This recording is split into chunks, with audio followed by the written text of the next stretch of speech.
Bismillahirrahmanirrahim. Assalamualaikum warahmatullahi wabarakatuh. Dalam kesempatan kali ini kita sudah memasuki di bab ketiga, yaitu menjalin hidup penuh manfaat dengan menghindari berfoya-foya, riya, sum'ah, takabur, dan hasad. Dalam kesempatan kali ini pada poin yang pertama, yaitu menghindari sifat berfoya-foya. Islam sendiri melarang perilaku berlebih-lebihan atau melampaui batas disebut dengan israf atau boros, tabzir, karena keduanya adalah termasuk dari perbuatan setan. Sedangkan Islam sendiri menganjurkan umatnya untuk hidup bersahaja, seimbang atau proporsional.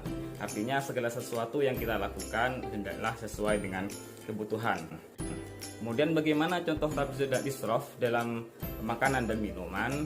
Misalnya kita contohkan pada suatu acara tasyakuran, misalnya ada seseorang yang mengambil banyak makanan dan minuman karena ia takut tidak kebagian, tanpa memikirkan atau mempertimbangkan daya tampung perutnya, sehingga makanan dan minuman tersebut tidak habis dimakan, sehingga menjadi mubadzir. Itu adalah salah satu contoh dari tabzir dan israf dalam makanan dan minuman. Kemudian dampak negatif dari hidup berfoya-foya. Apa saja sih dampak negatif hidup berfoya-foya? Dampak negatifnya yang pertama, selalu sibuk dengan kebahagiaan dunia hingga melalaikan urusan akhiratnya. Dunia dianggap sebagai tempat persinggahan terakhir, padahal akhiratlah tujuan akhir kehidupan manusia. Mereka sibuk mencari kebahagiaan dunia sampai lupa akan bekal untuk kehidupan di akhirat. Yang kedua, menimbulkan sifat iri, dengki, dan pamer. Membelanjakan secara berlebihan dan boros, serta memamerkan kepada orang lain yang akan memicu sifat iri, dengki terhadap orang lain. Sifat ini akan menimbulkan konflik di tengah masyarakat. Yang ketiga adalah dapat memicu frustasi apabila hartanya habis, mengeluarkan harta yang tidak terkontrol karena mengikuti gengsi atau hawa nafsu yang mengakibatkan frustasi. Kemudian berpotensi menimbulkan sifat kikir. Kemudian bagaimana cara menghindari sifat hidup berfoya-foya? Misalnya membelanjakan harta sesuai dengan kebutuhan, membiasakan bersedekah, membantu orang lain, bergaya hidup sederhana, selalu bersyukur, bertindak selektif atau terencana, kemudian bersikap rendah hati. Pada poin yang kedua, yaitu menghindari sifat riya dan sum'ah. Secara bahasa, sum'ah berarti memperdengarkan, sedangkan secara istilah, sum'ah yaitu memberitahukan atau memperdengarkan amal ibadah yang pernah dilakukan agar mendapat pujian atau sanjungan dari orang lain. Sedangkan riya yaitu secara bahasa adalah menampakkan atau memperlihatkan. Kemudian secara istilah, riya yaitu melakukan ibadah dengan niat supaya mendapat pujian atau penghargaan dari orang lain. Riya dan sum'ah merupakan penyakit hati yang dapat merusak amal seseorang. Kedua sifat ini sulit terdeteksi, namun memiliki ciri-ciri yang dapat dilihat atau dapat dirasakan. Seperti apa ciri-cirinya? Yang pertama, selalu menyebut atau mengungkit amal baik yang pernah dilakukan. Yang kedua, beramal hanya karena ikut-ikutan. Kalau temannya beramal, ikut beramal. Kalau tidak, ikut tidak. Malas melakukan amal soleh apabila tidak dilihat oleh orang lain. Melakukan amal kebaikan apabila sedang berada di banyak orang. Kemudian amalnya selalu ingin dilihat atau didengar atau ingin dipuji oleh orang lain.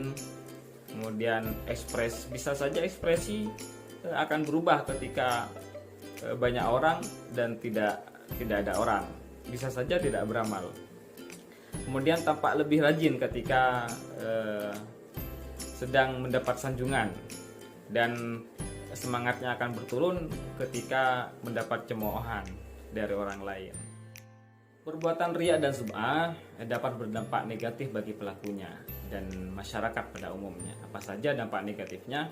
Yaitu munculnya rasa tidak puas atas amal yang telah dikerjakan, muncul rasa gelisah ketika saat beramal, kemudian dapat merusak nilai ibadah daripada suatu ibadah, bahkan hilang, tidak dapat sama sekali.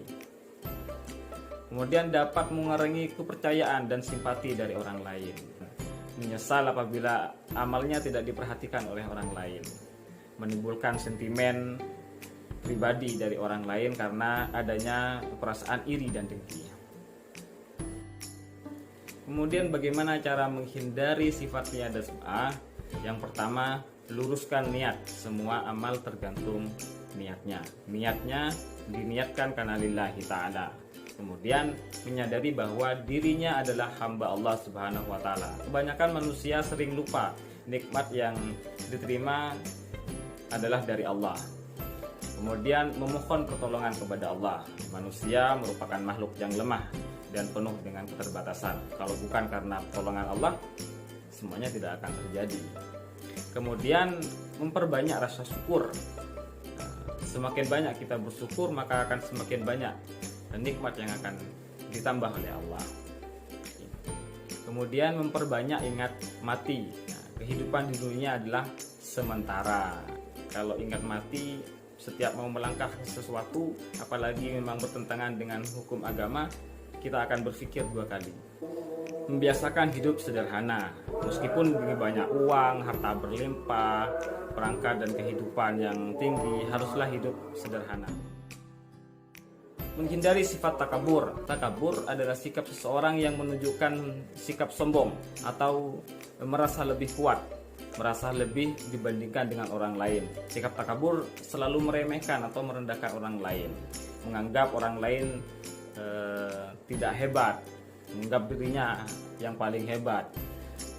Kemudian berpendapat bahwasanya orang lain tidak berguna, hanya pendapatnya sendiri yang berguna. Itu sikap takabur. Kemudian tidak mau menerima saran dari orang lain. Sikap takabur termasuk penyakit hati yang sangat dibenci oleh Allah. Oleh karenanya mari kita mendekatkan diri kepada Allah, meminta pertolongan kepada Allah untuk terhindar dari penyakit hati yang namanya takabur. Apa saja dampak negatif dari takabur? Yang pertama, dibenci oleh Allah dan Rasulnya, dibenci dan dijauhi oleh masyarakat, mata hatinya tertutup, kemudian mendapatkan siksa dan kehinaan di akhirat. Karena sifat takabur sangat dibenci oleh Allah, maka tentunya seseorang harus berusaha sekuat tenaga untuk menghindari sifat tersebut. Bagaimana caranya? Yang pertama, menyadari kelemahan dirinya. Semua manusia memiliki kelebihan dan kekurangan. Menyadari bahwa hidup di dunia adalah sementara. Nanti pada suatu saat kematian akan menjemput setiap manusia. Artinya kehidupan di dunia hanya sementara. Kemudian berusaha selalu menghargai orang lain, kemudian bersifat rendah hati. Kemudian poin yang keempat adalah menghindari sifat hasad. Hasad adalah sifat seseorang yang merasa tidak senang terhadap kebahagiaan orang lain karena memperoleh nikmat dan ingin berusaha menghilangkan nikmat tersebut. Sifat ini muncul pada diri seseorang karena adanya rasa benci terhadap segala sesuatu yang dimiliki orang lain, baik berupa harta benda atau yang lainnya. Artinya nikmat ini hanya untuk dirinya sendiri, bukan untuk orang lain. Kemudian dampak negatif dari sifat hasad diantaranya adalah menentang takdir Allah. Orang yang bersifat hasad merasa tidak senang atas nikmat yang dimiliki orang lain, padahal semua itu adalah takdir atau kehendak Allah Subhanahu wa ta'ala. Hati yang menjadi susah setiap kali melihat orang lain mendapatkan nikmat, maka hatinya akan susah, akan gelisah. Kemudian menghalangi keinginan orang lain berdoa kepada Allah, meremehkan nikmat Allah, merendahkan martabat orang lain, dan lain sebagainya. Kemudian bagaimana cara menghindari sifat hasad? Yaitu meyakini keadilan Allah. Allah Subhanahu wa ta'ala memberikan rezeki dan nikmat kepada semua manusia secara adil dengan kebutuhan hambanya. Memperbanyak rasa syukur, menjaga sifat rendah hati, senang membantu orang lain, mempererat tali silaturahim, kemudian mendahulukan kepentingan umum. Mungkin itu saja yang dapat saya sampaikan, kurang lebihnya mohon maaf. Yang sedikit ini mudah-mudahan bermanfaat. Wassalamualaikum warahmatullahi wabarakatuh.